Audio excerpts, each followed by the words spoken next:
Eu fico buscando em mim respostas para perguntas que eu nem sei fazer ainda. E aí eu fui buscar em vários lugares. A questão principal é realmente a percepção desse machismo, o esforço e a luta por desconstruir isso e a gente se entender sem todos esses quase que dogmas com os quais a gente foi criado. A gente tem muita dificuldade, né, enquanto masculinidade, para lidar e acessar assentimento. Nós estamos vivendo uma pandemia que chama Covid, mas ela está associada a outra, uma pandemia já pré-existente da solidão. Eu falei para ele assim, meu amigo, tá na hora das mulheres, as mulheres negras, se posicionarem, se mostrarem, chega, né, dessa cultura branca. Como a gente pode dar o passo para frente se a gente não se reconcilia com o nosso passado? Se a gente não faz esse trabalho de reparação histórica? Como esse passado pode nos impulsionar para frente se ele é uma negação? Olá, eu sou Paulo Azevedo e seja bem-vindo, bem-vinda, bem-vinde ao terceiro episódio da temporada 2022 do podcast Alma Masculina, conversa sobre masculinidades. Ao lado dos meus parceiros Conrado Góes, Vitor Vieira, Cláudia Santos e Luísa Guimarães, seguimos com a terceira parte com alguns dos melhores momentos da temporada 2021 do seu espaço de resistência afetiva na podosfera. Para você que nos acompanha desde 2019, queremos estar ainda mais perto de você. Por isso, criamos o canal do Alma Masculina no Telegram. Basta procurar no aplicativo por Alma Masculina ou acessar t.me/almasculina.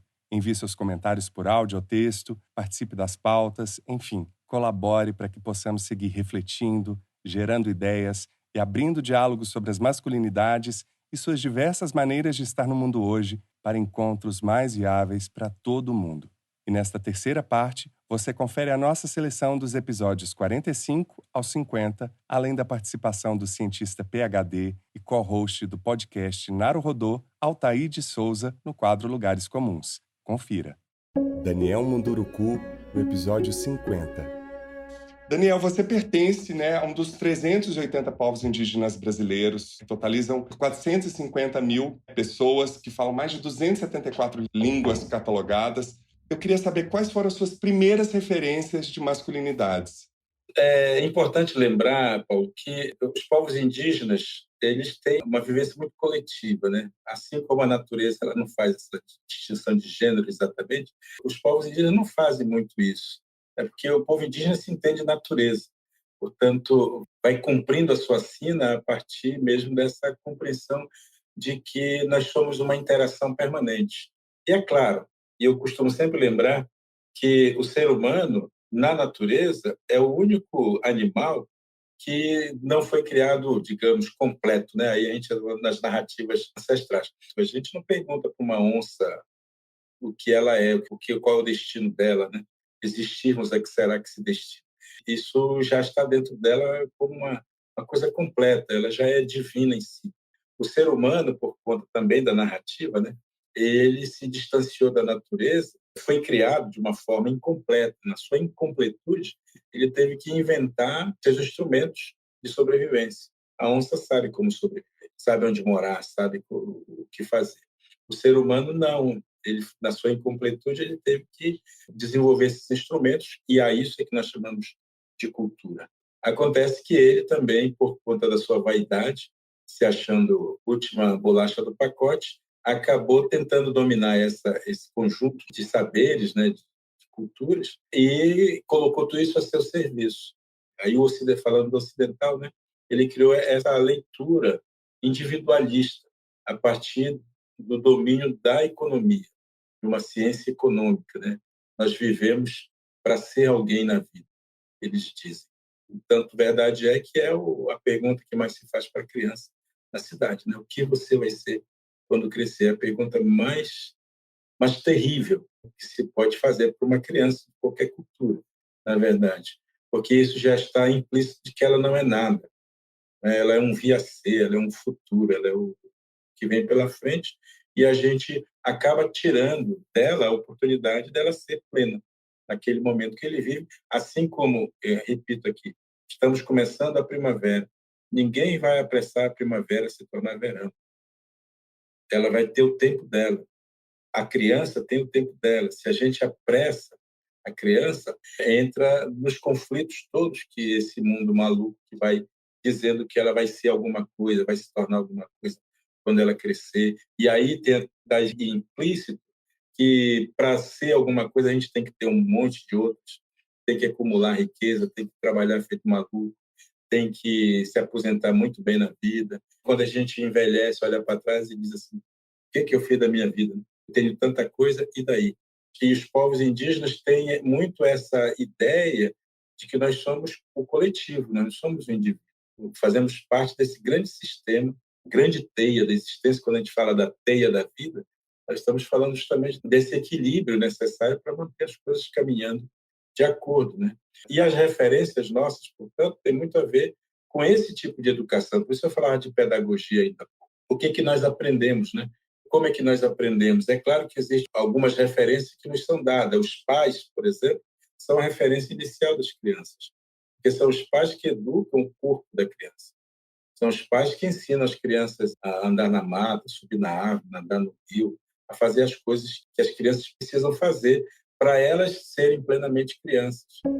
Pedro Pires, no episódio 45. Você falou das dores dos homens, o que te decepcionou? Porque você falou muito dessa fantasia que você tinha em função do mundo ser patriarcal, né? Então é tudo mais fácil realmente para os homens do que qualquer outra minoria política. Mas você consegue exemplificar para a gente o que te decepcionou nesse universo e o que as mulheres te ensinaram e te ensinam sobre o que é ser homem? O que me decepcionou foi muito perceber o quanto é usado dessa virilidade ou dessa masculinidade de uma maneira bruta. A gente tem muita dificuldade, né, enquanto masculinidade, para lidar e acessar a sentimentos. O quanto essa dificuldade acaba saindo de uma maneira agressiva, seja na fala, no contato, de lidar com a gente e com os outros também, né?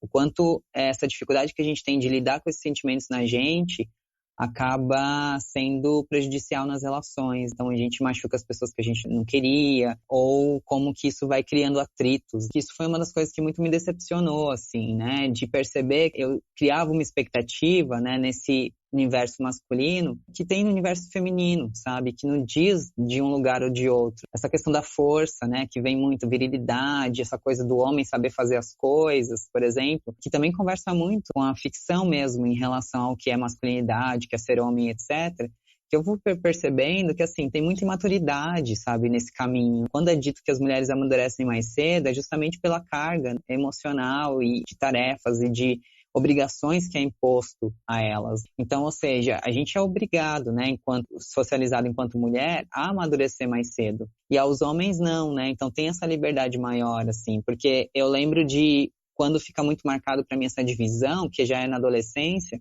por exemplo, de homens e mulheres, que eu sempre gostei muito de jogar bola, sempre gostei muito de estar na rua, de brincar e tal. E quando eu fui entrando na adolescência, né, quando vem especificamente a minha menstruação, isso vira um divisor de águas. Então agora eu sou a menina que tem que ficar quietinha, sentada, tem que me comportar como tal, não posso mais ficar brincando com os meninos, então não posso suar, não ficar desarrumada, e uma série de coisas que, assim, os meninos vão crescendo, então eles continuam jogando bola na rua, sabe, até, sei lá, mesmo depois que casam, então era muito comum, né, coisas que foram começando a barrar, então eu fui entendendo qual que era essa divisão. Quando eu olho para trás, fico pensando, nossa, quando que eu deixei de gostar de jogar bola, sabe? Como que foi deixar, né? Como que isso aparece? Como que isso para, né? Eu vou percebendo nessas marcações. Então, assim, agora, sei lá, na festa de família, com os primos, que eu brincava sempre, aí agora vinha essa coisa, essa imposição, né? Agora você não pode fazer mais isso, porque agora você é uma mocinha, porque agora você tá de vestido, ou porque agora você tá de determinado jeito. E os meus primos podendo fazer isso, e fazem até hoje, assim, sabe? E aí eu vou vendo que é uma masculinidade que é isso, né? Então demora mais tempo para amadurecer, porque também tem isso, né? Então, quanto a sociedade vai fazendo as coisas, deixa aqui o prato que eu lavo, eu ponho a sua comida, eu lavo a sua roupa, eu faço isso, e não proporciona para que essa pessoa consiga cuidar de si própria, né? Então, fazer essa autogestão, que é o que a gente vai vendo. Homens que saem da família, né? Casam e a mulher vira essa pessoa que fica responsável por esse cuidado, né? Então, não desenvolve isso, né? Tem sempre uma mulher por detrás. E aí eu vou aprendendo muito com essa feminilidade, assim, né? Então essa força, essa coisa do o fazer das coisas, de como que a gente aprende, né? Que é fazendo, que é tentando, que é se jogando, né? Tem muita das obrigatoriedades, muita coisa que é imposto. Então você já tem que aprender desde cedo a lavar louça, lavar roupa, etc, etc. Mas outras coisas, por exemplo, o cuidado, que você também, de alguma maneira, vai sendo imposta, né? Desde muito criança, eu cuidava dos meus sobrinhos. Eu já fui cuidando de outras crianças, então eu fui desenvolvendo esse cuidado, né? Que a gente vê que na masculinidade também não tem. Então, ou seja, essas coisas que deveria ser compartilhada, todos deveriam aprender, porque isso é importante para a nossa autogestão, não só para o outro, mas porque a gente aprende primeiro cuidando da gente para a gente poder cuidar do outro. São coisas que eu vou olhando e pensando, mas o que do masculino, esse que está dito ou proposto pela sociedade, diz de mim? E eu vou entendendo que pouco. Então, por exemplo, a questão da sensibilidade, né? Eu lembro que uma das minhas maiores questões, quando eu me identifico como um homem trans, de perder essa sensibilidade. Eu ficava pensando, nossa, mas se eu perco essa sensibilidade, eu perco o que eu sinto que é mais importante em mim. Mas também a masculinidade lá fora vai dizendo que para você ser homem, você tem que ser forte, não ser sensível. E aí é quando eu começo a romper com isso, entendendo que, assim, a minha masculinidade é a minha masculinidade. Isso que está sedimentado lá fora, né, socialmente falando, enquanto o que é ser homem, não diz de quem eu sou. Pedro Altério, no episódio 48. Eu sempre fui uma pessoa muito reservada, mesmo, assim. Eu acho que eu nunca falei sobre isso, acho que vai ser a primeira vez que eu vou falar sobre isso, assim, e acho que aqui é um puta lugar pra gente falar disso. Tipo, eu nunca tive um relacionamento muito sério na minha vida. De verdade, assim. E muita gente que tá em volta de mim, assim, não entende um pouco esse movimento de uma vida muito solitária que eu tenho. No quesito relacionamento amoroso. E eu boto entre aspas, porque o meu relacionamento é um relacionamento de amor com muita gente. Mas essa tradução na minha vida de viver grandes paixões é uma coisa que ela acontece de uma maneira meio diferente para as pessoas. Muita gente não entende. As pessoas em volta de mim, meus amigos, assim, eles não entendem. Assim, pô, cara, você tem 33 anos, você não namora ninguém, você não tem um relacionamento. As pessoas confundem com uma dificuldade de me assumir algo que elas imaginam que eu sou. E, na verdade, dentro da minha cabeça é tudo uma coisa tão natural, a maneira com que eu me relaciono amorosamente com as pessoas. O que eu quis dizer com isso de é muito chata para as pessoas, assim. Eu não tenho uma história de uma paixão muito grande. Eu vou te falar, pô, daí eu me apaixonei por essa pessoa, e aí eu fui viver, e aí eu joguei tudo pro ar, e eu fui, e aí eu sofri pra caralho, e aí eu... Mas isso que você tá narrando é melodrama, gente. Isso não é paixão. Sim, verdade. Fato, você vê que a minha própria versão da coisa é uma versão meio distorcida por falta de vivência. Eu traduzo isso. Eu acho que a maneira mais fácil eu tenho uma dificuldade muito grande de me apaixonar pelas pessoas. Mas isso, Pedro, desculpa te cortar. Em muito do que você está falando, eu me reconheço. Isso tem a ver com o medo da intensidade com que a gente lida com as coisas, ou tem também um receio de lidar com os rótulos, as caixinhas que as pessoas nos colocam, principalmente sendo homem, e não um homem que segue um padrão heteronormativo, machista, patrimonialista, entendeu? Eu estou falando com você aqui. Para quem está ouvindo o podcast, você está com o cabelo louro, você está com as unhas pintadas, isso já rompe total, mesmo sendo artista, com paradigmas que a sociedade, principalmente no Brasil de hoje, que a gente está vendo um retrocesso em muitos ambientes da nossa sociedade. Cara, são perguntas que eu me investigo muito profundamente sempre, assim. Eu tenho uma sensação de que as pessoas que estão em volta de mim têm uma impressão de que talvez eu seja uma pessoa meio triste e solitária. Eu tenho uma relação muito gostosa com a solidão. Deliciosa mesmo, assim. Tipo, momentos em que eu estou sozinho são momentos que eu valorizo muito, assim. Quando eu digo assim, eu tô sozinho, assim, a minha presença e não estar nesse momento participando efetivamente da vida das pessoas. Não é fisicamente sozinho. Aquele momento em que você fala, ninguém vai me ligar hoje. E eu valorizo muito esse lugar. Então, de certa forma, eu fico buscando em mim respostas para perguntas que eu nem sei fazer ainda. E aí eu fui buscar em vários lugares. Eu fui buscar na hipnose, fiz regressão. Tenho uma relação muito gostosa com a ayahuasca e que tem sido assim, absolutamente transformadora na minha vida. Mas eu não consigo responder ainda, eu não sei direito. Eu tenho minhas relações afetivas de uma maneira muito aleatórias e rápidas, velozes. Tipo, montanha-russa, minha vida é meio assim. E eu nunca consegui desenvolver um relacionamento longo ou duradouro, seja lá o que isso signifique, né, para cada um, né? O que é longo? O que é um relacionamento longo? É um relacionamento de 40 anos, que nem tem meus pais, 45 anos? Ou é um relacionamento de 1 ano? É longo isso? Não sei. Então, ao me ver fora de um padrão de comportamento afetivo que eu enxergava, principalmente vindo daqui, do interior, onde, ao mesmo tempo que o interior tem um gap muito grande entre pessoas muito abertas e que querem romper com o conservadorismo imposto ali pelos pais e tal. E eu estudei numa escola de freira, onde tinha um monte de regras de não podia usar roupa, as meninas tinham que usar saia assim, não sei o quê, não podia mascar chiclete, sabe uns negócios assim? É tudo isso meio junto, assim. E também de me ver fora. E você fala do medo, né, cara? O medo é uma coisa até meio difícil de eu identificar em certos momentos da minha vida, assim, porque em muitos momentos ele se confunde com a minha coragem, cara. É meio louco isso, assim. Ao ter medo de fracassar, ao ter medo de experienciar coisas que eu hiperprojeto na minha vida, eu criei coragem pra viver esses momentos, tá ligado? De medo, sabe? Então, pra mim é uma coisa muito confusa, muito louca. E isso é uma coisa que eu sofro muito, o ônus e o bônus disso. Tem uma coisa meio de eu não entender direito até que ponto eu realmente gosto das coisas, ou até que ponto eu tô tentando me convencer de que eu gosto daquilo, porque eu preciso gostar de alguma coisa, porque se você não gosta e você não se coloca...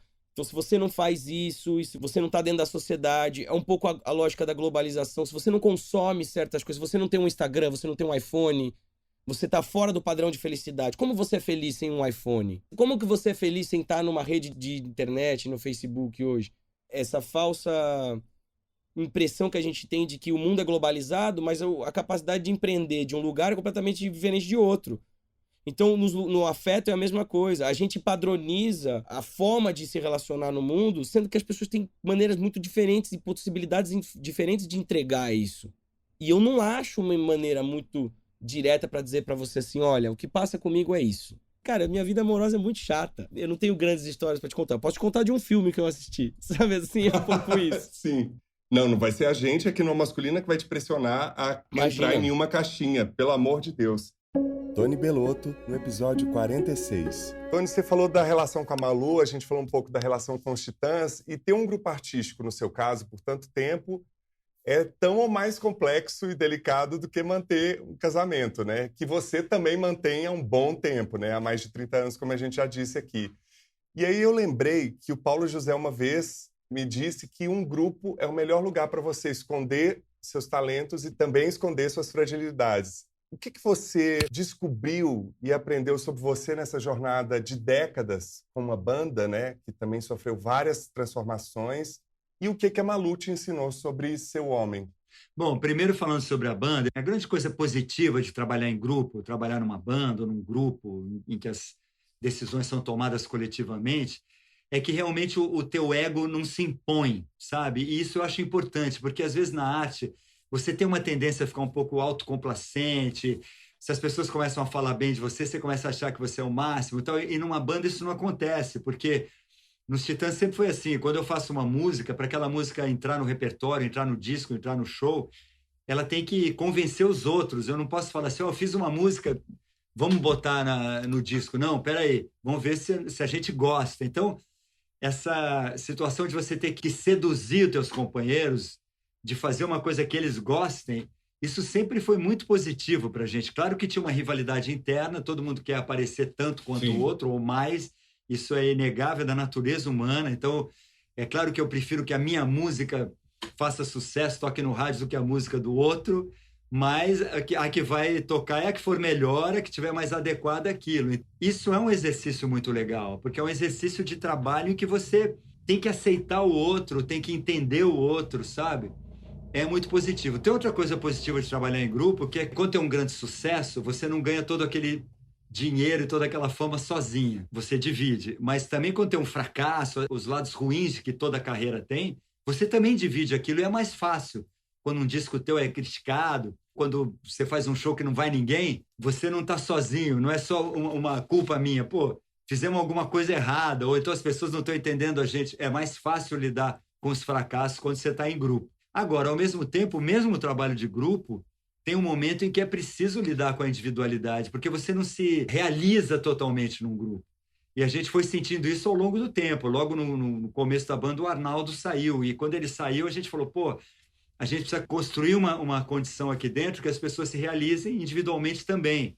E aí começamos a abrir para o cara poder fazer um disco solo, um outro trabalho, mesmo rolando a banda. E mesmo assim, um monte de gente saiu, né? Então, é difícil.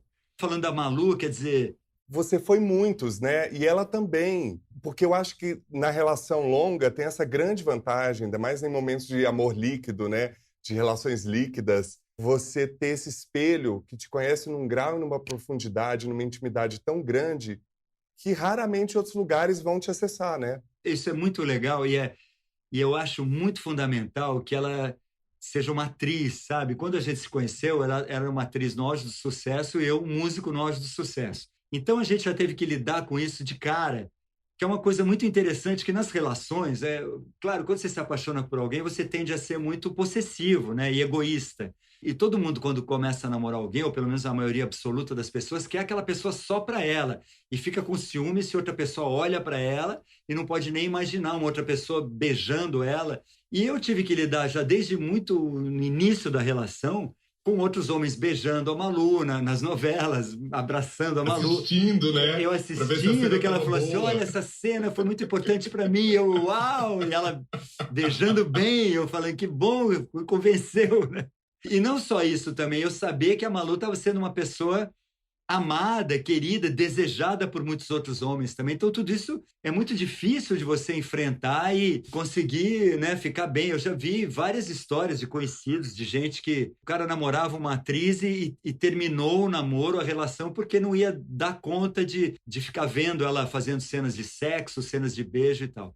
Para Malu, por outro lado, também teve que me ver ali muitas vezes tocando e as meninas gritando e você sabendo, pô, o cara tá numa turnê, vai pro hotel, nossa, pode acontecer qualquer coisa. Então essa confiança, eu também tenho que estar confiando que aquele beijo que ela tá dando no cara mais bonito do mundo, no Fábio Assunção, é um beijo técnico e que ela vai voltar para casa e vai ficar comigo numa boa. Então aí tem um ensinamento do que é ser homem nesse sentido assim, de realmente respeitá-la, respeitar a profissão dela.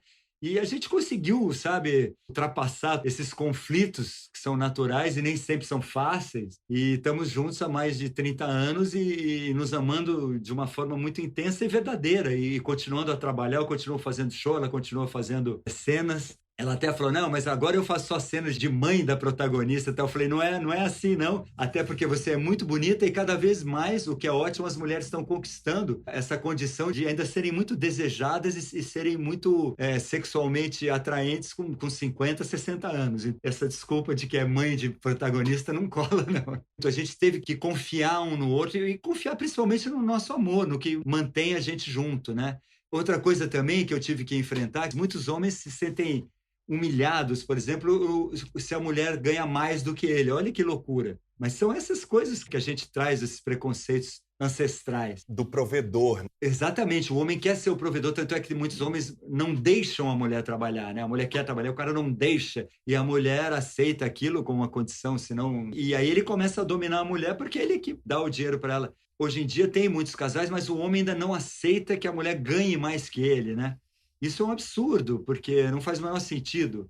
O cara devia ficar feliz da mulher ganhar mais e eles poderem ter mais dinheiro para gastar juntos. E logo no começo do nosso namoro também, a Malu era uma estrela absoluta da Rede Globo, ganhava um salário enorme, fazia campanhas publicitárias em que ela ganhava muito dinheiro e eu nunca me senti humilhado por ela estar ganhando mais que eu e tudo isso. Mas esses preconceitos são muito presentes ainda nos homens hoje em dia e você parar para pensar é uma bobagem. Então por que a mulher tem que ficar feliz se o cara ganha muito e o homem não pode ficar feliz se a mulher ganha muito? Esse preconceito existe até nas empresas, né? A gente vê que o cara na mesma profissão, ali, né? A mulher ganha menos do que o homem. Até em cinema a gente vê isso, né? De vez em quando fica sabendo de alguma história assim. Então, realmente, ela me ensinou a ser homem no sentido mais bonito do que é ser um homem, que é poder ser um homem de verdade, tentando me despir de todos que eu consiga, né?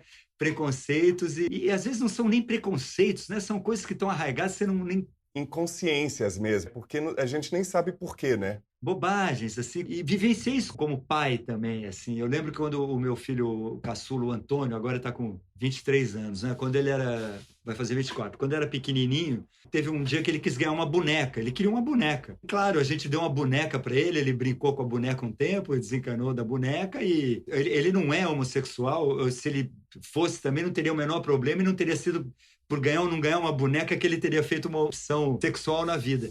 Mas tem homens que não dão uma boneca para o filho ou que ficam preocupados que o filho pediu uma boneca. Pô, será que ele é gay? Você tem que superar essas coisas, senão você vai ficar sofrendo à toa.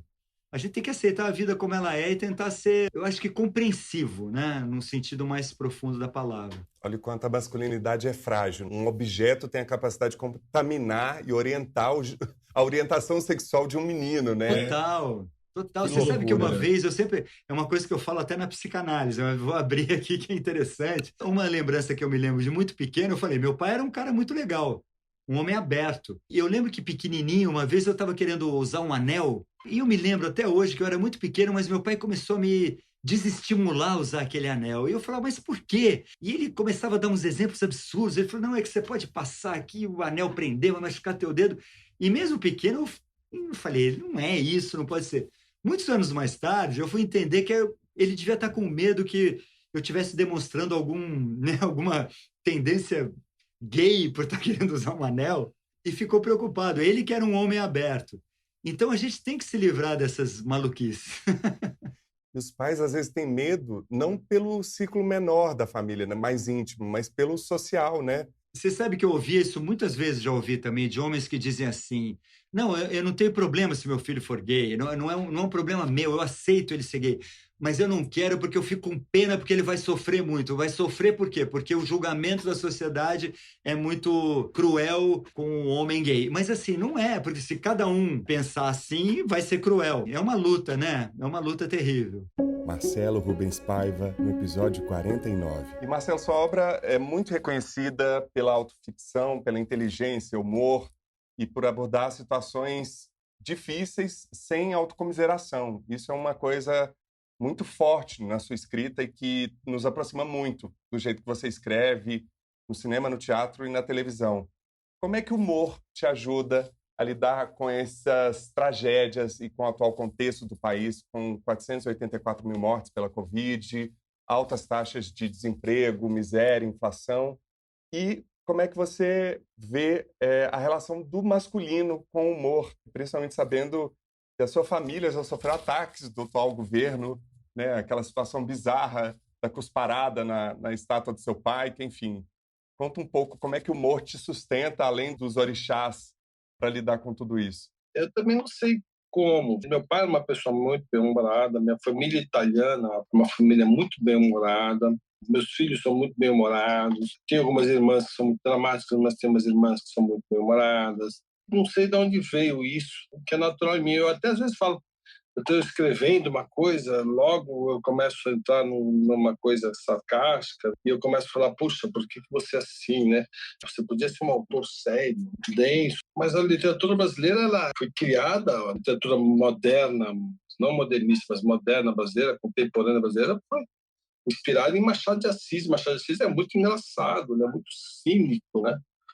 Não sei se é um componente da masculinidade brasileira, e Machado era filho escravo, devia sofrer muito com a escravidão. Muito preconceito devia sofrer, né? Apesar de ser da Academia Brasileira de Letras, já reconhecido em vida como um grande mestre, ele era negro, né? E acho que mesmo assim, ele lidou com muito bom humor, né? A mesma coisa para Lima Barreto. Lima Barreto tem tragédias na vida dele, mas, por outro lado, ele tem livros muito engraçados. O Nietzsche também. O Nietzsche, aliás, tem um livro muito feliz. Nietzsche, que é o pai do niilismo, né, do pessimismo, num dos livros dele, ele escreveu na Itália. Ele estava feliz, devia estar apaixonado, devia estar transando, devia estar tomando sol, calor, tirando aquela umidade, né, germânica. É um dos livros felizes do Nietzsche, né? Então, eu não sei se isso é uma característica do brasileiro, de não levar nada a sério, de sempre gozar. Eu estava na Alemanha quando o Ayrton Senna morreu, e eu fiquei muito preocupado. Falei, nossa, deve estar Eu estava vendo aquelas imagens na televisão, não entendia nada, porque eu não sei falar alemão. nem entender alemão, e eu fiquei, nossa, o que deve estar acontecendo? Aquela multidão nas ruas, eu nem sabia que o Senna era tão querido assim. Eu gostava de Fórmula 1, mas na época do Emerson Fittipaldi, depois eu não assistia mais tanto. E via aquela comoção no Brasil, né, no aeroporto e tal. Eu fiquei muito assim, né, comovido com aquilo. Quando eu cheguei no Brasil, a primeira coisa é meus amigos me contando piada da morte do Senna, entendeu? Eu falei, não é possível. Eu aqui, todo preocupado, já tem uma lista enorme de piadas. E agora é a cultura do meme, né? Que está mantendo a gente vivo e informado, né? O humor é muito político, né? O humor, quando ele é bem feito, você vê os sensacionalistas, você vê esses sites, assim... Nossa, às vezes o próprio Portas do Fundo, sou fãzaço dos caras do Porta do Fundo, fãzaço mesmo, assim, há muitos anos. Você vê o poder que, às vezes, um sketch de humor tem, e sempre teve, né? Em relação aos costumes sociais. O New York Times publicou uma pesquisa, Marcelo, que falava que o maior medo das mulheres era ser vítima de violência, andar na rua sozinha, e dos homens ser motivo de piada. Olha a cabeça masculina. E que, recentemente, no Brasil, nesse momento pandêmico, 71% das pessoas, numa pesquisa, apontaram que o humor tem sido a grande fonte de informação e de sobrevivência emocional psicológica para lidar com esse buraco que a gente está. Então, acho que tem todo um contexto aí que tem muito a ver com a forma como você também relaciona com o universo dos homens, né? Lugares Comuns, com cientista PhD e podcaster Altair de Souza. Altair, quais seriam as razões da falta de intimidade do homem com o próprio corpo? O fato de termos sido criados numa sociedade falocêntrica e uma excessiva comparação entre os homens influencia nisso? Existe, de fato, uma falta de intimidade do homem com o próprio corpo? É interessante essa pergunta porque a gente tem que definir o que é intimidade, né? Quando a gente vê em estudos mais formais sobre o que as pessoas entendem por intimidade com o corpo, a maior parte dos estudos são pensadas, né, quando você pensa em visão de corpo, são pensadas na mulher. Então a gente tem muitos estudos sobre como as mulheres veem o corpo, tanto de uma forma adaptativa como desadaptativa, e aí tem estudos ligando com problemas alimentares, problemas de autoimagem e por aí vai. E recentemente, isso coisa dos últimos 20 anos mais ou menos, começou-se a notar que os homens fazem parte dessa área de estudo também, né? Dessa discussão enquanto objeto de estudo. E aí tem saído uma grande quantidade de trabalhos sobre isso, tanto em escalas, né? Como que você faz para medir a qualidade e o grau de autocuidado, né? Ou de percepção do próprio corpo. E muitos desses trabalhos validados em homens. E aí tem resultados bem interessantes, assim. As duas facetas principais do estudo, né, da imagem do corpo, né, quando você mede isso, a avaliação que o indivíduo faz sobre o seu próprio físico e o grau no qual o homem ou a pessoa investe na sua aparência. Então, a imagem do corpo tem uma parte passiva e uma parte ativa. A parte passiva é como que você avalia seu estado físico, e a parte ativa é o quanto você investe para melhorar a sua aparência ou seu estado físico de saúde. Não precisa pensar numa questão só estética. O interessante, assim, é que com base nesses trabalhos atuais, a gente revê um pouco isso. Que a questão não é que o homem tem pouca intimidade com o próprio corpo, é que a visão do que é ser homem é dada por uma percepção muito pobre, né, sobretudo da saúde, muito mais do que o corpo em si. Não existe uma associação entre autocuidado ainda. As coisas têm mudado recentemente, né, mas, em média, não se tem uma associação entre masculinidade e autocuidado. Isso é uma coisa muito, muito recente. É interessante porque os homens são vistos, por exemplo, numa visão de 20 anos atrás, como os provedores. E quem provém, quem é o provedor de algo, não pode ficar doente, não pode passar mal. Então você nem tem tanto tempo para ligar muito para essa autoimagem que não seja a imagem de ser alguém respeitado, de ser alguém que merece o tempo dos outros, que merece investimento. E aí, quando você pensa em saúde, né, em vulnerabilidade, isso é inversamente proporcional à figura do provedor. Não é que o homem não tem intimidade com o próprio corpo, é que, na verdade, ele usa o corpo como um objeto social diferente, com outros usos, onde a saúde não entra como um elemento. Então a gente já tem muitos trabalhos que mostram que os homens se preocupam muito menos com a saúde, eles demoram mais quando manifestam algum tipo de sintoma para procurar. Em geral, eles dependem de uma figura, em geral, feminina, uma outra figura que ajude, né, que estimule a procurar. por cuidados médicos e tal. Quando você pensa nem só em cuidados médicos, mas de autocuidado, os homens têm mais dificuldade, por exemplo, para observar o próprio corpo e verificar que está, por exemplo, ganhando peso ou que os seus indicadores metabólicos, por conta da idade, estão mudando. Isso é uma coisa que é muito prevalente nos homens, mas não é do homem, é na verdade da figura social dele. Não acredito que necessariamente é uma questão falocêntrica, né? A não ser que você entenda falocêntrica por essa dimensão de ser o provedor, de ser aquele que provém recursos, necessariamente, né? Acho que isso está muito mais atrás dessa maneira como o homem utiliza o próprio corpo como meio social. E a mudança para isso, para você pelo menos aumentar a sobrevida, aumentar a qualidade de vida e por aí vai desses homens, né? É de fato dividir, é de fato abrir mão dessa figura de provedor e ser alguém que está em busca de uma parceria para viver uma vida que merece ser vivida. Essa parceria pode se estabelecer com um outro que não necessariamente vê esse homem como o provedor necessário, né? Na verdade, pode ser o provedor parcial, por meio de uma parceria mesmo. Isso abre espaço para o autocuidado. Então, a grande mensagem dessa resposta é assim: quando você é visto ou assume o lugar do provedor, você não tem tempo para se cuidar. Então, a sua intimidade é algo muito estereotipado. Você avalia o seu próprio estado físico, mas você investe pouco nele. Ao passo que você tornar as relações humanas, sobretudo afetivas, menos verticais e mais horizontais, passa também um dos reflexos positivos disso vai ser uma maior autopercepção e também um maior investimento no seu próprio cuidado com o corpo, certo? Obrigado. Alexandre Kalash, no episódio 47. Você já falou de um dos capitais aqui, porque em várias entrevistas você fala desses 4 capitais para envelhecer bem. Queria que você falasse um pouco sobre esses capitais e como é que você cultivou esses capitais ao longo da vida e a partir de quando? Esses 4 capitais, eles derivam do envelhecimento ativo, um marco político que eu lancei na Organização Mundial da Saúde. E o marco político do envelhecimento ativo, ele está em cima de 4 eixos fundamentais. O primeiro eixo é a saúde. E a saúde vem em primeiro lugar. Você, para continuar envelhecendo de uma forma ativa, você, de preferência, deve ter boa saúde. Não estou dizendo que aquele que tem diabetes, hipertensão ou que tem uma incapacidade não possa, mas é mais difícil. Então, realmente é um valor universal. O segundo, o conhecimento. Você tem que estar alerta, curioso, aprender sempre da infância até a velhice.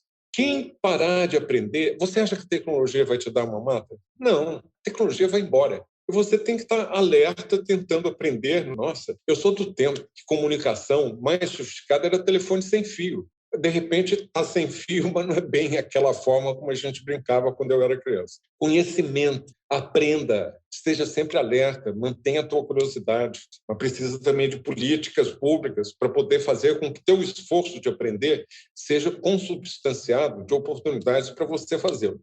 Saúde e conhecimentos te dão a oportunidade de participar da sociedade. Participação, esse eixo é fundamental. Para isso, você tem que brigar pelos seus direitos. Porque se você não estiver ciente, vão te botar no aposento. A sua mãe foi uma aposentada feliz, mas a maioria dos aposentados não são, sobretudo os do sexo masculino, porque eles jogam tudo no trabalho. E no dia que tiram o trabalho, tiram aquele sobrenome dele. Eu sou José Fonseca Coca-Cola. É o cara que trabalha na Coca-Cola. Ele virou só José Fonseca. Aí ele está lascado. Ele não investiu em ter outros interesses, de ter um raio de amigos, de amigas, ele não fala de si próprio, ele fica trancado. A mulher tem mais facilidade, é construção social, ela poder se abrir mais. Então, este capital social é fundamental para que você possa contar com eles na hora que talvez você mais precise, que é na hora que talvez você fique dependente e não tem. Então, não seja um adulto ranzinza que é chato, mas chato é velho, que se for ranzinza ninguém atura. Tem esse aspecto do eixo da participação, de ter direitos de participar, mas também relacionado a aspectos da sua personalidade que você tem que constantemente rever, colocar em xeque, para não ficar isolado. Nós estamos vivendo uma pandemia, chama Covid, mas ela está associada a outra, uma pandemia já pré-existente da solidão. E a velhice só na solidão é de lascar. E o último é segurança, é proteção, é o último eixo. Você tem saúde, você tem conhecimento, você tem ciência dos seus direitos e participa, mas você não sabe se vai ter uma segurança, uma proteção. O horror do envelhecimento sempre foi, Paulo, é você não saber se você vai ter um mínimo de proteção e de segurança à medida em que você envelhece, e isso é muito duro. A maioria dos brasileiros envelhece precocemente mal, sem saber se eles vão ter proteção na velhice. Como é que eu traduzo isso quando eu vou falar para o leigo? Acumule os 4 capitais, de saúde, conhecimentos, de capital social e um pouco de dinheirinho, porque aquela pensãozinha não vai dar certo, não. Então, se você juntar isso junto ao propósito, você tem os 4 capitais e tem a mola que te bota para fora da cama com vontade de acordar. Não é vontade de voltar para a cama e lamentar que você está acordado. Muitas vezes tem o peso de ter que construir aquelas demandas de um início de vida. Você está com boa parte da sua jornada trilhada, então eu sinto que, às vezes eu vejo filmes, documentários, ou mesmo atores, né? Eu também sou ator, vejo atores mais velhos com uma liberdade de ser quem é, de dar menos espaço, menos voz para opiniões e críticas que não vão te acrescentar em nada, que é muito lindo de ver. Tony Bellotto, no episódio 46. No seu romance Lô, de 2018, você trata dessa crise que a gente está falando agora com um personagem que é um design de sucesso, hétero, cis, branco, classe alta, na crise ali ao se apaixonar pela namorada de 15 anos do seu filho. E tem uma coisa, um pouco uma subversão aí da Lolita do Nabokov, que é um outro autor, né, também, enfim, que trata desse lugar com uma protagonista, né, uma protagonista feminina, de alguma maneira também ali, que dá o nome à obra. O que desse personagem traz da sua vivência e dos homens próximos de você? Não estou falando de autobiografia, estou falando de atmosfera em torno do escritor, assim. E como é que você percebe essa crise de certos valores defasados e cultivados ao longo da vida no homem atual? Talvez até a missão assim, da minha geração, ou pelo menos é o que eu sinto como a questão principal, é realmente a percepção desse machismo, o esforço e a luta por desconstruir isso e a gente se entender sem todos esses quase que dogmas com os quais a gente foi criado. No meu livro Lô tem muito isso, mas todos os romances do Bellini, do detetive, tem muito isso também, porque mais do que um detetive, o Bellini é um personagem que vive o questionamento do que é ser homem nos dias de hoje, assim. Então, quer dizer, ele é um homem que foi criado para casar, para ser pai, para ser provedor, o pai dele com uma grande expectativa de que ele fosse um grande advogado, como o próprio pai era, e de repente ele vai contra tudo isso, ele é um solitário, um solteiro, um deprimido, um homem que não se realiza, não se satisfaz com nada, e que é encantado pelas mulheres, mas ele é um homem também que não consegue ter um relacionamento longo e profundo com nenhuma mulher. Então ele tem muitas namoradas e revelam também um comportamento um pouco misógino, assim. E ele tem questões com a mãe, as lembranças da mãe, ele é um homem fixado em seios. Tem toda uma questão meio freudiana, com a questão da amamentação, enfim. Então eu sempre fui fascinado e intrigado por esse tema. Sempre fui, desde novo, nos meus primeiros namoros, eu sempre fui muito influenciado naquela época, quando eu estava aí com uns 17, 18 anos, pelo casamento do John Lennon com a Yoko Ono, que me parecia um casamento muito revolucionário, no sentido que o John Lennon era muito feminista, que a Yoko tinha uma participação no casamento que era muito mais parecida com a do homem, né? Na época que ele ficou casado com ela, que eles tiveram um filho, um pouquinho antes dele morrer, o John Lennon ficou em casa, ele ficava em casa cuidando do filho, fazendo pão, e ela que saía para fazer os negócios e tal. E eu achava bonito isso, e a maneira como ele que pegou o nome dela, quando eles se casaram, ele virou John Ono Lennon, né? E não ela virou Yoko Ono Lennon. E ele tinha uma coisa muito de exaltar o amor deles, tinha uma coisa muito revolucionária nesse comportamento assim, antitradicional, anticonservador, antimachista.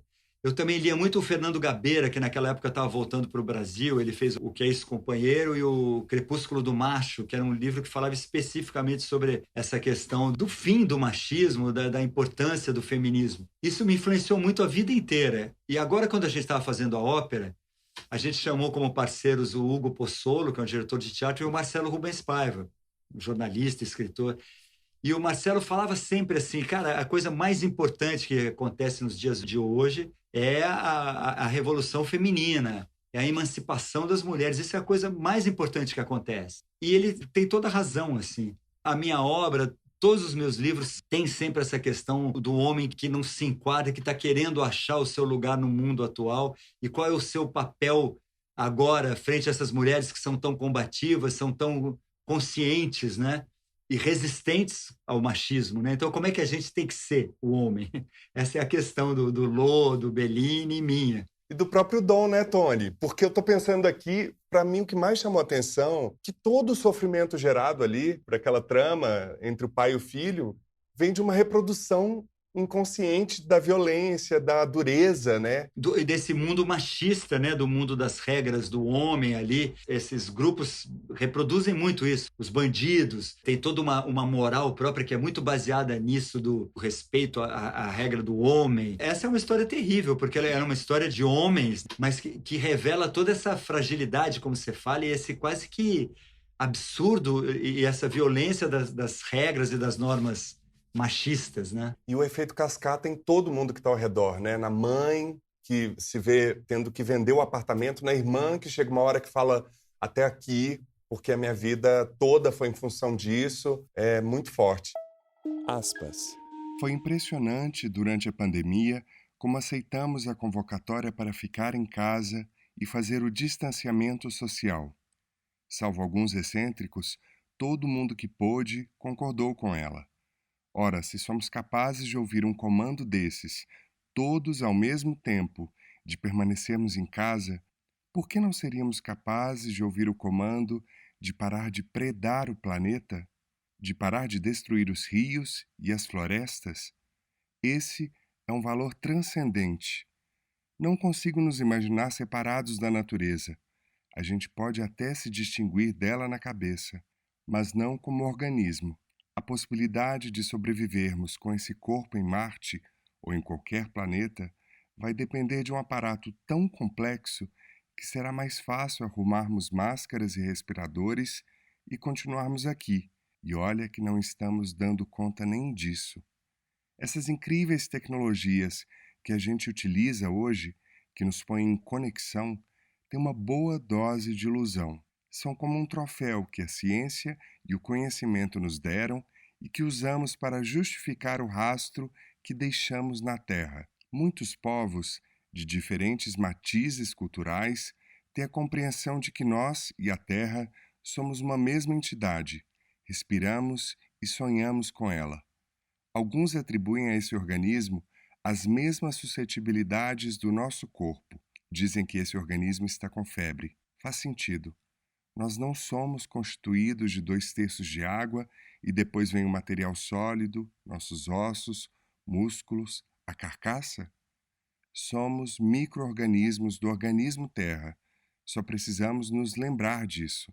Ainda há ilhas no planeta que se lembram o que estão fazendo aqui. Estão protegidas por essa memória de outras perspectivas de mundo. Essa gente é a cura para a febre do planeta. E acredito que podem nos contagiar positivamente com uma percepção diferente da vida. Ou você ouve a voz de todos os outros seres que habitam o planeta junto com você, ou faz guerra contra a vida na Terra. Livro A Vida Não É Útil, de Ailton Krenak. O Ailton Krenak já passou aqui várias vezes no nosso Aspas. É um convidado que a gente diz que é sonho de consumo, a gente ainda vai conseguir trazê-lo aqui. E nesse livro ele traz reflexões provocadas pela pandemia de Covid-19. Ele que é um dos mais influentes pensadores da atualidade, pensador e líder indígena, Ailton Krenak volta a apontar as tendências destrutivas da chamada civilização. O consumismo desenfreado, devastação ambiental, a terrível evolução de uma pandemia, a ascensão de governos de extrema-direita e os danos causados pelo aquecimento global. Esse é o terceiro livro dele citado aqui no Aspas.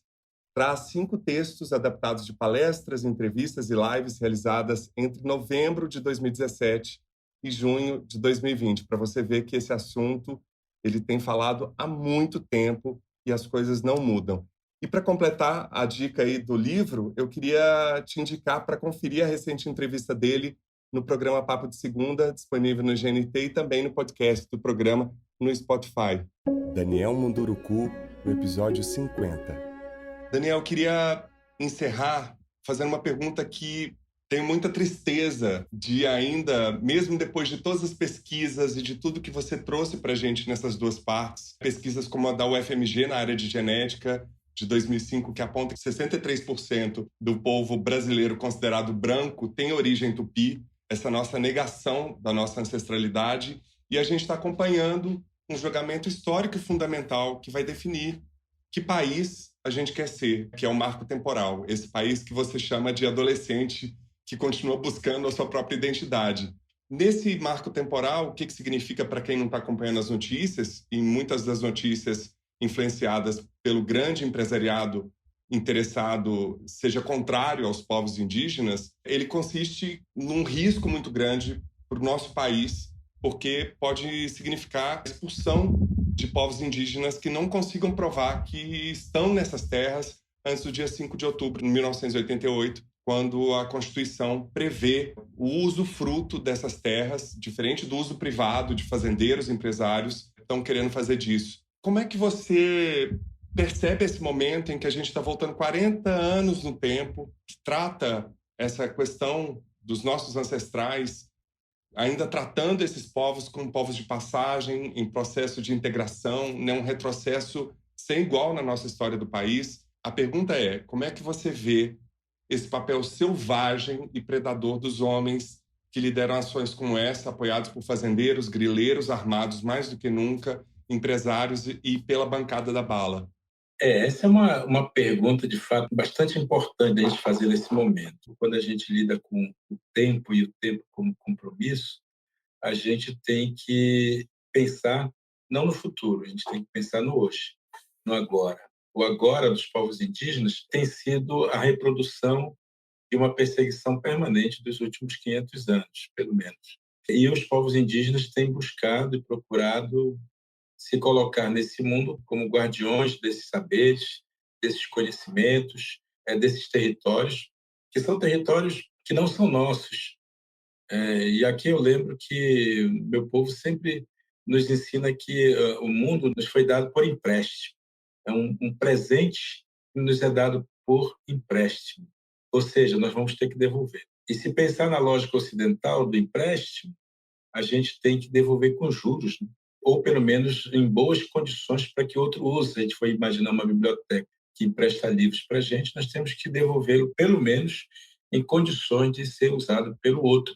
Porque todo empréstimo é algo coletivo, né? Pertence a alguém ou pertence a uma coletividade que você devolve depois. E essa ideia de cuidado com a terra, ela está muito presente nas culturas dos povos originários, que precisam ser considerada pelo povo brasileiro. Tenho chamado mesmo a atenção das pessoas de não se deixar enganar por esse discurso progressista não, esse discurso desenvolvimentista que o Brasil tem, que o discurso progressista é importante, né, porque ele avança também, né, baseado na experiência, mas essa ideia de construir uma sociedade que queira reproduzir sociedades que não deram certo, que o Brasil é um país adolescente, como você lembrou, que é o que eu tenho afirmado, porque é um país que ainda não reafirmou a sua identidade. O adolescente, como nós sabemos, é um ser que está aí no processo de afirmação, né? Por isso os ritos de passagem são importantes. Precisa se afirmar, se autoafirmar, né? E se reconhecer. O Brasil não se reconhece. Por conta disso, ele continua aprendendo a bater continência para bandeiras estrangeiras. E ele continua lambendo as bolas, ou as botas, preferido, dos países hegemônicos. E a gente nunca pensou o Brasil a partir de nós mesmos, a partir da nossa cultura, a partir da nossa ancestralidade, do nosso caminho pedagógico. Talvez o pedagogo, o Paulo lembrou, é o educador mais importante do Brasil, seja o Paulo Freire. E, no entanto, olha o que nós estamos fazendo com o que nós temos de melhor, né? Pensando no Paulo Freire, pensando em Darcy Ribeiro, pensando em tantos outros grandes pensadores brasileiros que tentaram construir um caminho e que estão sendo defenestrados o tempo inteiro por esse tipo de governo que nós temos hoje, que é negacionista, que nega mesmo a possibilidade, né, de termos uma ciência morena, como diria, um socialismo moreno, como diria o próprio Darcy Ribeiro. Ou seja, algo que nasce da nossa própria identidade. Mas como nascer algo de nossa identidade se nós não temos? Se nós aprendemos a olhar para trás e a não gostar do nosso passado. Quando a gente olha para a história do Brasil, e isso nos é ensinado pela escola, por isso é estrutural, nós não gostamos nem dos indígenas e não gostamos nem dos negros, porque o que tem no nosso passado são indígenas e negros. Nós aprendemos a não gostar nem de um nem de outro.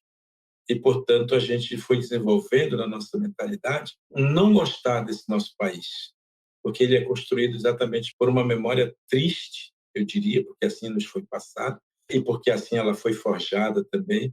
Como diz Ailton Krenak, o Brasil foi construído sobre um cemitério, e o cemitério primeiro dos corpos indígenas, depois dos corpos negros e africanos que foram trazidos para cá escravizados. Ou seja, como a gente pode dar o passo para frente se a gente não se reconcilia com o nosso passado? Se a gente não faz esse trabalho de reparação histórica com o nosso passado? Como esse passado pode nos impulsionar para frente se ele é uma negação que nós fazemos? E é exatamente isso que tem a ver com essa pergunta que você me fez, Paulo, que é esse marco temporal. Ele só vem dizer para todos nós que o pensamento hegemônico da sociedade dita elitista, né, dessa sociedade capitalista, eles estão um pouco se lixando para a nossa herança, estão um pouco se lixando para os nossos santuários, eles estão um pouco se interessando para o nosso simbólico. O que eles estão vendo em cima deles é apenas lucro e riqueza. Para nós, o resto. E eu vou lembrar aqui, só para finalizar, uma imagem que eu uso sempre. E recentemente eu vi aqui na televisão passando, né, mais uma vez, falando, inclusive, sobre a ideia do agro, né, do agronegócio, que é o carro-chefe da nação, e não sei o quê. E eles apresentam isso como se fosse uma vitória, aqueles monte de colheitadeiras passando e colhendo os grãos, e elas vêm passando por cima, vêm colhendo, o fruto dos grãos vão para a caçamba, e o bagaço fica lá no chão. Se a gente usar isso como uma imagem para ler o Brasil, é exatamente isso que está acontecendo. Estão passando por cima do Brasil, o que é rico, o que é poderoso, vai para a caçamba, e essa caçamba é o bolso de alguns, é a riqueza de alguns, e o bagaço somos todos nós, os brasileiros. E o que resta para nós? O bagaço. Resta para nós apenas aquilo que não interessa para eles. E aí eles dão essas migalhas para a gente, nós achamos que essas migalhas são muito boas, muito legais, aí a gente aplaude e começa a achar mesmo que o agro é pop, que o pop é o que nós precisamos, portanto precisamos desenvolver, crescer, e a gente não se dá conta que esse território todo que está sendo explorado, destruído, detonado, é o nosso território, é o seu, o meu, né? É o território de todos nós, sejamos indígenas, sejamos brancos, sejamos negros, sejamos o que quer que sejamos. Esse é o território, essa é a nossa casa. E nós estamos deixando os caras destruir a nossa casa e tomarem posse dos nossos pertences, que é a riqueza da nossa gente, que é o nosso simbólico, que é o nosso santuário, que é, de fato, o que nos humaniza, que é a nossa capacidade de dar sentido, né, ao nosso ser no mundo. O marco temporal é a destruição daquilo que nós temos de mais sagrado, sabe? E não são os povos indígenas, não, viu? É a nossa própria identidade, é a nossa própria diversidade. É isso que a gente quer para o nosso país, afinal de contas. Ai, é tão assustador tudo isso, Daniel, porque como dizer disso sem sentir uma raiva que seja motor para a gente agir de alguma maneira? E eu acho que a gente, num geral, a gente está tão anestesiado que a gente não sabe nem por onde começar de tantos ataques cotidianos. E você citou o Ailton Krenak, e a gente trouxe já um livro dele, vários livros dele, e o último foi A Vida Não é Útil, que ele sugere colocar esses mais ricos do Brasil e do mundo dentro de um caixa forte para que eles possam ficar ali durante uma semana para ver se eles conseguem sobreviver comendo e respirando o próprio dinheiro, né? Eu queria reforçar com alguns dados que eu achei muito importante trazer nessa conversa para que você que está nos ouvindo tenha realmente consciência do tamanho do que está acontecendo. De acordo com o relatório da CIMEL, né, que é o Conselho Indigenista Missionário, antes da invasão europeia no século XV, eram cerca de 1.000 povos indígenas. Hoje são 1.298 terras indígenas no Brasil, sendo que 66% têm pendências com o processo de demarcação com o governo federal, 536 terras, nenhum andamento do governo federal para serem reconhecidas até agora, e 82 em processos judiciais aguardando uma decisão do Supremo. mais de 60 grupos indígenas que não têm contatos com a sociedade estão em risco de desaparecer, como aconteceu agora na pandemia, né? Um último representante de uma tribo faleceu por conta da Covid. E isso significa, como o próprio Daniel acabou de falar, a preservação do meio ambiente, para além da vida de milhares de brasileiros indígenas e a nossa própria, e a preservação de culturas que correm o risco de serem extintas. Marcelo Rubens Paiva, no episódio 49. Marcelo, não poderia deixar de encerrar falando um pouco da sua importante atuação pelos direitos dos portadores de deficiência, né, junto a ONGs. Quais são os preconceitos e discriminações mais comuns que você percebe? E se existem preconceitos e discriminações, especialmente em relação a homens portadores de deficientes? Existe, né? Até hoje, é uma coisa inacreditável. Eu tenho 2 filhos, já fui casado. E mesmo assim, tem gente que duvida da possibilidade de haver sexualidade numa pessoa numa cadeira de rodas, né? Imaginam que parou de funcionar tudo, né? Ainda hoje, Marcelo, 2021? Ainda hoje. Outro dia na piscina mesmo, eu estava aqui do prédio, eu estava conversando com o cara e tal. Aí eu falei assim, pô, você sabe o que eu sinto mais falta de fazer? De quando eu andava, eu ia falar surfar, né? Ele falou trepar? Pô, eu tô aqui com os meus 2 filhos na piscina, entendeu? Na hora eu fiquei até sem, sabe, sem ação. Porque para mim foi tão surpreendente o cara achar isso, mesmo sendo casado com 2 filhos. Enfim, mas isso existe muito, né, da sexualidade, do deficiente e tal. E é uma loucura, porque meus filhos são a minha cara, então também devem ficar muito, muito perturbados assim, de achar como é que isso foi possível, né, esse milagre, né? Eu acho que a questão da sexualidade ela diz muito sobre a masculinidade, né, sobre o que é o homem, né? Mas é muito difícil. A vida deficiente, especialmente no Brasil, é muito difícil, né? A falta de acesso, a falta de transporte, a falta de equipamentos, qualidade, preços acessíveis, a falta de medicamentos, muitas coisas. Eu tenho 2 medicamentos que eu tomo que são importados, um da Europa e um dos Estados Unidos, são caríssimos, caríssimos. E deve ter uma tributação enorme aí em cima, né? Tem uma tributação enorme. Às vezes a minha irmã trazia para mim, mas a minha irmã, com a pandemia, ela não pôde vir trazer, né? Poxa, por que não tem no Brasil? Você fala, caramba. Aí você imagina como os deficientes mais de poder aquisitivo menor do que o meu conseguem lidar com isso. Deve ser muito difícil. Melhorou, mas assim, ainda está longe. Alexandre Kalash, no episódio 47. Você falou sobre envelhecimento ativo e você também fala muito sobre isso em várias entrevistas.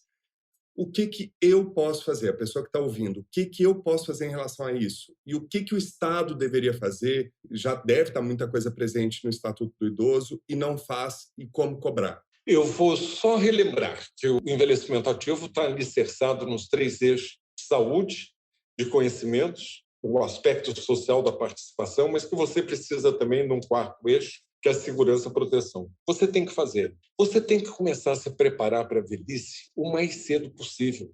Se você quer uma longevidade com qualidade de vida, comece já.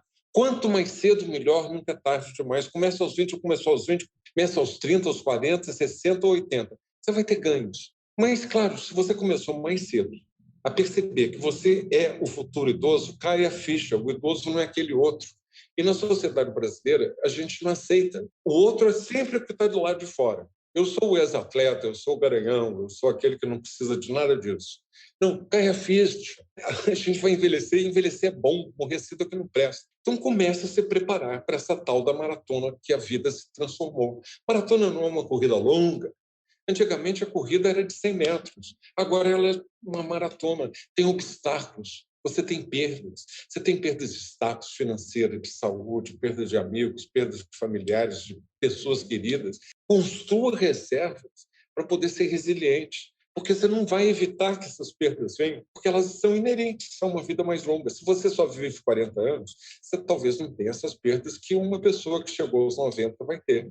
Mas você tem que estar equipado, você tem que se preparar. E quanto mais cedo, melhor, nunca é tarde demais. Aí repete comigo, gente, mantra. Quanto mais cedo, melhor, nunca é tarde demais. E aí você tem a chance realmente de manter a sua qualidade de vida. Coisas básicas, de conselhos básicos. Para a saúde, atividade física. Você tem que vencer o sedentarismo, a preguiça te mata. Segundo, Alimentação saudável, básico. Deixe de comer um prato branco, coloque paiscor no seu prato. Mas não adianta me dizer, doutor, que eu preciso comer brócolis, porque se eu comer brócolis na primeira semana do mês, não vai sobrar dinheiro para comer farinha e açúcar na última. Então, é complicado, num país com tanta desigualdade, você colocar isso em prática. Álcool.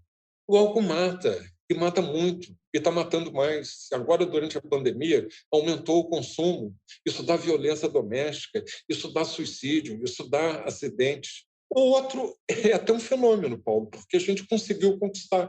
O Brasil, na minha geração, era um país de fumantes. Na sua já baixou muito e, atualmente, você não vê gente jovem fumando.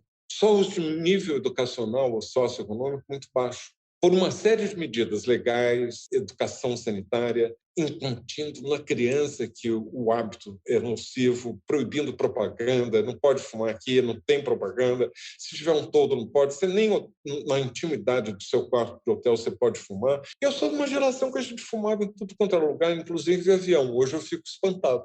Mas podia. Se a gente conseguiu isso, duas coisas eu acho fantásticas de saúde pública que a gente conseguiu vencer. Um é o tabagismo, outro é cocô de cachorro. De repente, deu certo no Brasil, não tem ninguém que vá passear com o cachorro sem um saquinho de plástico. Como é que a gente, tão indisciplinado, consegue controlar o cocô do cachorro, mas não consegue controlar o nosso próprio estilo de vida?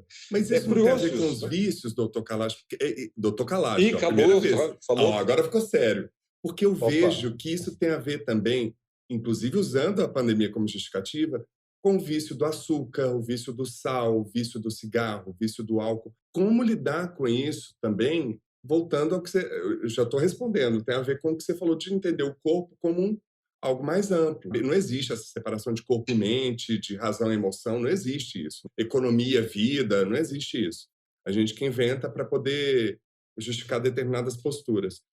Pedro Altério, no episódio 48. Já passaram vários artistas aqui pela Masculina, eu lido com esse universo o tempo todo e às vezes a gente entra demais para si e perde um pouco essa perspectiva do entorno, né? Nessa busca de autoconhecimento também, ou não precisa ser só no âmbito artístico, né? Quando uma pessoa mergulha demais na carreira e bota aquela placa na frente de êxito, de sucesso, como a gente falou na primeira parte, desse ensimesmar que às vezes a gente não percebe os efeitos disso para quem está perto. Você tem algum exemplo disso que você falou, por exemplo, de olhar para si e perceber que esses problemas são uma consequência? Sim. Também é uma coisa que eu acho que é a primeira vez que eu vou falar assim abertamente.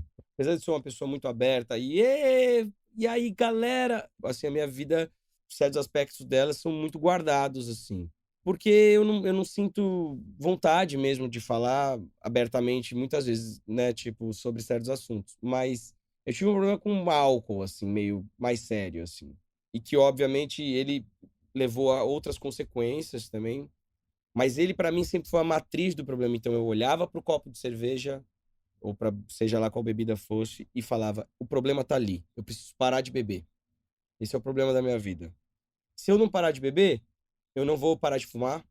Se eu não parar de fumar, minhas cordas vocais vão se destruir e eu vou perder a minha voz. E ao perder a minha voz, eu vou perder a minha expressão artística. Eu não vou ser mais eu, porque a minha voz é parte fundamental da minha comunicação. E eu sou um artista que me comunico. E aí, isso vai atacar meu estômago. E aí eu vou ter refluxo. Inclusive, eu tenho um problema de refluxo por consequência de ter me destruído durante um período meio demais. E é uma consequência que eu tenho que lidar até hoje com algumas sequelas, vamos dizer assim. Não são sequelas, porque não chega a ser nesse nível, mas assim, destruições que eu fiz físicas no meu corpo, a minha própria estrutura vocal e tal. E eu colocava tudo isso na bebida. Isso aqui é a bebida que faz. Mas a bebida era só uma parada nessa escada. Tinha uma porrada de coisa pra baixo. Não começava na bebida mesmo. E aí eu tive que, nesse momento de olhar pra dentro, que eu consegui abrir isso e falar, caralho, bicho, a bebida é só mais uma dessas consequências. Ela só tá no meio do caminho. E aí eu pude enxergar o que tava por baixo. E aí sim, entender aonde e por que as coisas aconteciam e aonde e o que eu tinha que fazer para mudar esse hábito, que se tornou um hábito recorrente e que eu não queria mais. Ele me fazia muito bem, porque ele me tirava da realidade Ele acabava com a minha dor do estômago. Porque você tá com dor, quando você tá com azia, você mete a cachaça pra dentro e passa. Ele acabava com meus problemas musicais. Eu não tô conseguindo cantar agora, porque eu tô rouco, porque eu fumei até onde, não sei o que lá. Pô, enche a cara de cachaça, tá tudo bem. Tá chato a vida agora, né? Meio-dia, pô, que saco, tem que trabalhar aqui nesse estúdio. Eu vou tomar um negocinho, toma aqui uma champanhotinha aqui, ó. Que vai fazer essa edição de voz ficar legal. Com a validação da sociedade, porque o homem é estimulado a beber. Meus tios, por exemplo, me contaram que a transição para a vida adulta e a validação de ser homem vinha a partir do momento que se colocava um cigarro na boca e se tomava um gole de cachaça, né? Então, ou seja, lidar com esses lugares, como você contou aqui, entender que existe uma dor compartilhada, né? Que isso não é um problema do Pedro, né? Que isso milhares e milhões de homens vivem isso por uma inapetência ou uma falta de articulação de autocuidado, de autoconhecimento, de não ter sido educado para olhar as próprias emoções, para expressar isso. Ou seja, você vai descobrindo que a bebida, ou o cigarro, ou a droga, ou o que for, é só a ponta do iceberg, né? O que está por trás daquela ansiedade ou daquele tédio, que esse vício, o açúcar, a medicação, sim, o sal, né? A gente também esquece que existem muitas drogas validadas. A gente olha para a maconha ou para outras drogas e esquece que na farmácia tem uma série de outras drogas legalizadas, ou no bar da esquina também um comércio dessas drogas muito pior. Nós, homens, nos impedimos muito de falar sobre problemas psíquicos, cara. Eu fui falar abertamente sobre depressão, ansiedade, demorei muito tempo para aceitar esse lugar. Porque uma coisa leva a outra, é uma história só, né?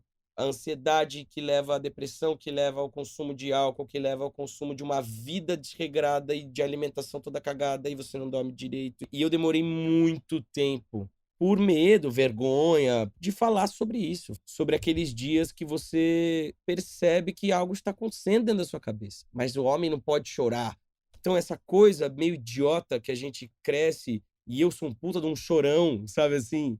E essas coisas que, tipo, são subconscientes e elas ficam lá, sabe? Aí, de repente, você fala, cara, tem um monte de coisa aí, bicho, que tá dentro dessa bola de neve, que sou eu agora com esse problema, que não me entendo e tal.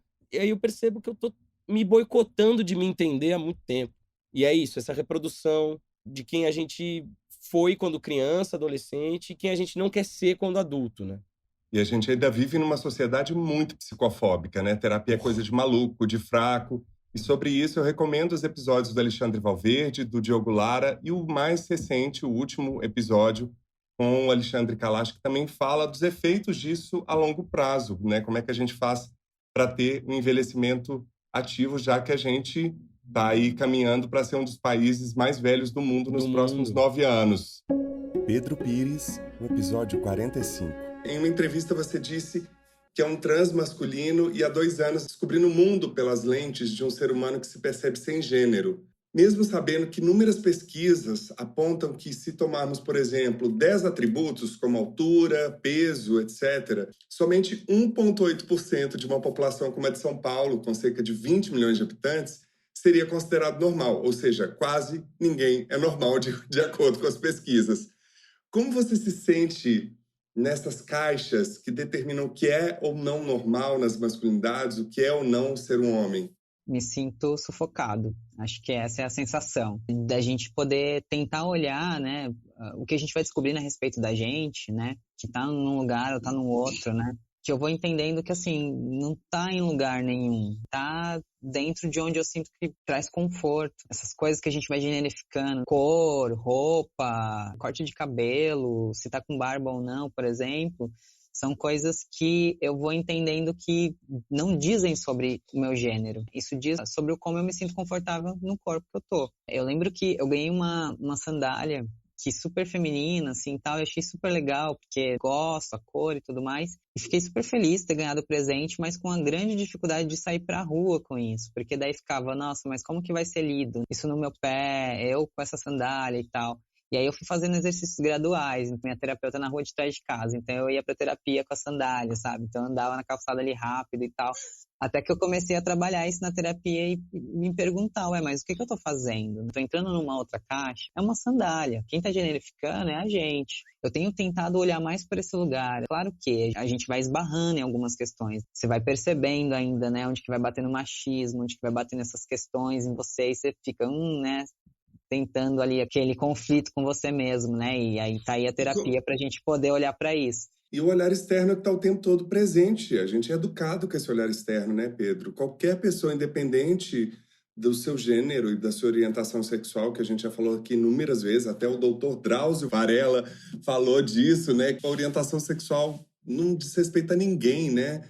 Você ser contra ou a favor do casamento homoafetivo não diz respeito a você até que ninguém te peça em casamento. É difícil apagar esse registro ou não ter medo de uma sociedade tão violenta como a nossa, né? Sim, tão difícil como a gente, por exemplo, se livrar da culpa, né? Que vem da barriga. Desde que a gente se entende por gente, a gente aprende culpa, né? Quase como se fosse um sentimento mesmo, um afeto, né? Tipo amor, ódio, essas coisas, né? E a culpa foi criada no século XVI, mesmo quem não é cristão. Então, assim, difícil mesmo da gente se libertar dessas algemas, né? Mas não é impossível, né? Eu acho que cada vez que a gente vai buscando a nossa autenticidade, cada pessoa que vem de uma linha, né? Então, o nosso eu, né? O nosso eu maior, eu interior, enfim, a gente vai se aproximando de nós mesmos, de quem a gente é, né? Ou para algumas outras pessoas a sua própria essência, você vai conseguindo se fortalecer. Claro que não é simples, né? Mas como que a gente olha para essas coisas e a gente vai entendendo o que dentro dessa idealização é real. Por exemplo, no meu caso, enquanto um transmasculino preto, que sabe que é olhado na sociedade e é visto de outros lugares, que é uma diferença gigante para um transmasculino branco, por exemplo. Um homem cis branco, né? Um homem cis preto. Como que a gente vai olhando e percebendo, né, essas diferenças, mas não como algo que nos afaste, mas como a gente poder, inclusive, exaltar isso, que a gente possa somar e que a gente possa aprender, que a gente possa cada vez mais criar uma sociedade plural mesmo, né, que não precise de caixas. Você é um homem cis, trans, mais sensível, que bom, porque é importante que você possa desenvolver essa sensibilidade, inclusive para você poder desenvolver esse autoafeto com você e com, enfim, família, com a comunidade, se tiver filhos e etc, né? Que é uma questão que vem bastante. Como que a gente aprende a ser pai? É um exercício que a gente aprende fazendo, né? Então, como que a gente começa, né? Se a gente não sabe cuidar da gente, como que a gente vai cuidar do outro? Mas isso também não impede que a gente não saiba cuidar, ou que a gente não possa desenvolver esse cuidado, né? Fora do mar. Marcelo, você já se sentiu como peixe fora d'água, inadequado? Você já se sentiu fora do mar? Muitas vezes. Muitas vezes. Hoje em dia eu me sinto um cara ultrapassado, hétero, branco, velho. Entendeu? Você sabe que, por exemplo, uma vez um cara me perguntou na rua assim, Marcelão, e aí, cara, não sei o quê, vai começar a flip, aí você vai pra flip? Eu falei, não, esse ano não, né? Você não é negro, né? E nem mulher. Eu tomei um susto. Primeiro era homenagem ao Lima Barreto. E a bancada de convidados era maciçamente de escritoras negras mulheres. E eu já fui 2 vezes na Flip. Eu falei para ele assim, meu amigo, tá na hora das mulheres, as mulheres negras e os negros se posicionarem, se mostrarem. Chega, né, dessa cultura branca. Então, assim, eu me sinto bem hoje em dia, ultrapassado. Já, muitas vezes. Em todos os lugares, assim, me senti deslocado em estúdio, no palco. Fui muito over em muitos momentos, assim, em festinhas ou em reuniões de trabalho.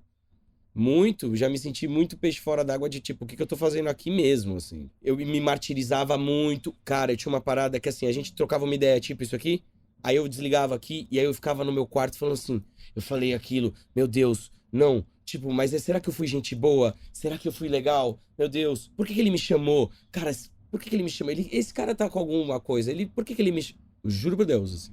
Que loucura! Eu tinha isso também, ainda tenho resquícios disso, e isso é uma doença, porque é insuportável. Insuportável. É um juízo interno, a gente precisa chafurdar na autocompaixão, que é isso, né? Entender que somos humanos e trazemos histórias anteriores à nossa. Se a gente ficar nesse limite, nessa ilusão da perfeição, a gente vai surtar, né? Aí vem uma pessoa e fala assim, pô, que legal, adorei o papo. Você fala, essa pessoa tá mentindo, ela só tá querendo me agradar. Tipo assim, nível lugar, eu vou beber. Pra esquecer. Tipo assim, sabe assim?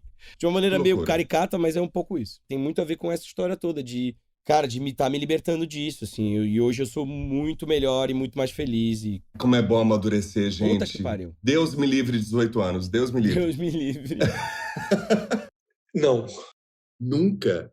Não, eu acho que isso tem muito a ver com autoestima. Eu, quando cheguei na Inglaterra, brasileiro, com cara de paquistanês, desculpe, dá uma banana. Assim, não vão me botar para baixo de jeito nenhum, não. Eu tenho uma tendência natural para me autoafirmar, sem machucar ninguém, espero, tendo essa sensibilidade. E, segundo, uma resiliência muito grande. Então, eu já enfrentei situações que poderiam ter me intimidado, né? Mas aí eu me lembro da minha mãe judia italiana e falei assim, meu filho, pode ir embora, vai, siga.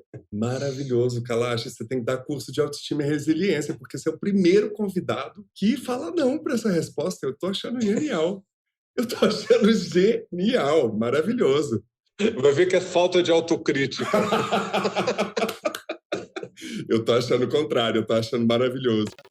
Cá entre nós, o que a gente pode aprender com a visão sobre as masculinidades do povo munduruku, Daniel?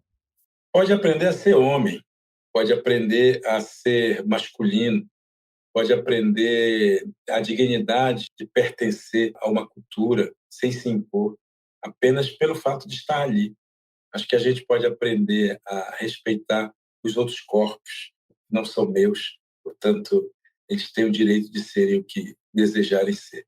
Nossa, para que a gente possa construir um mundo melhor, sem dúvida. Quantas estatísticas, né, de feminicídio, né, de pessoas trans, LGBTs, então, assim, que vem muito dessa intolerância, que vem muito desse machismo, né, porque se é homem tem que ser de determinada maneira e qualquer coisa que fuja disso pode ser visto como algo que é inadequado, né, ou errado, ou anormal, né, então, para que a gente possa construir um mundo melhor, relações melhores. Assim esperamos e estamos aqui a cada episódio tentando abrir, cavar, implodir em verdades que vão contra isso. Eu acho que é muito importante porque nós, os homens, vivemos uma condição de oprimir as mulheres, principalmente as mulheres. Porque eu acho que da nossa natureza humana, nós somos seres predadores e tudo isso, e não estaríamos aqui se a gente não tivesse matado bichos para se alimentar e destruído inimigos para sobreviver. Ok, vamos aceitar isso.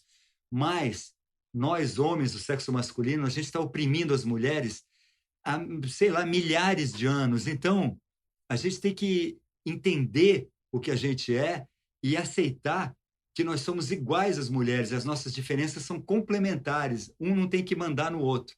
Elas já sabem disso há muito tempo.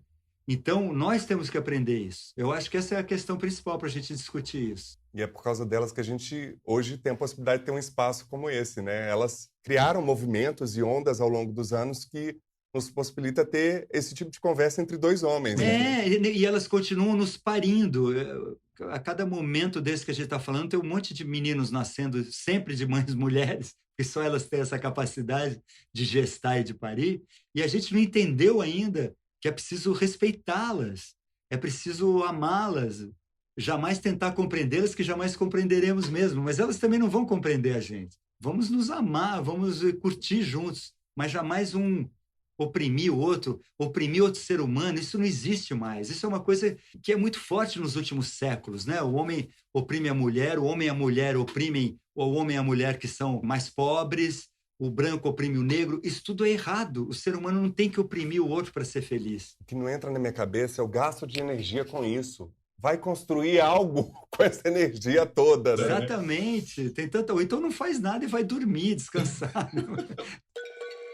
E Pedro Altieri vai encerrar o nosso episódio com uma música de presente. Eu vou usar essa oportunidade, eu agradeço muito o convite, de verdade. A gente conversou sobre coisas que eu me senti muito à vontade para falar sobre coisas que geralmente a gente não conversa. A gente falou do medo, né, de o que podem pensar da gente e tudo, né?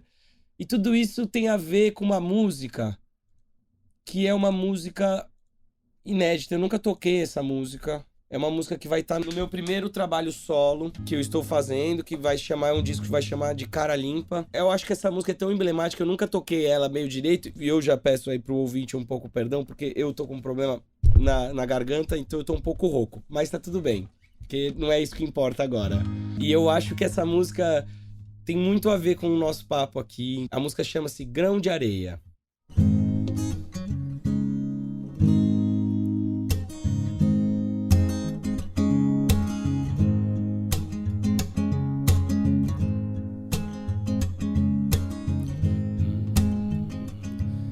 Sei muito bem aonde estou, talvez não saiba bem porque aqui, nem quero saber. Sei muito bem de onde eu vim e sei também pra onde eu quero ir e o que eu quero ser. Cada dia nova chance de aprender a ser quem eu sou e ser melhor que o dia anterior.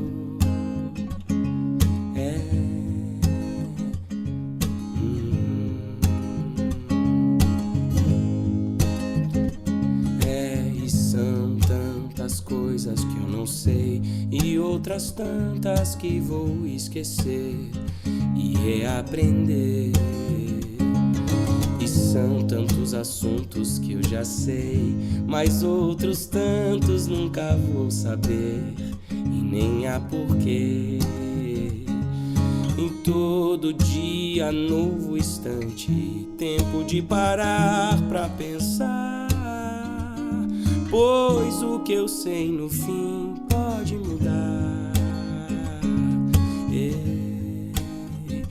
Pode mudar. Tudo que eu sei é pequeno, feito a poeira no vento, um grão de areia, uma fagulha no tempo. E tudo que eu sinto é divino, mesmo que tão pequenino, pouco pro mundo, muito pro olho de dentro. Um grão de areia, uma fagulha no tempo. Pouco pro mundo, muito pro olho de dentro. Tempo.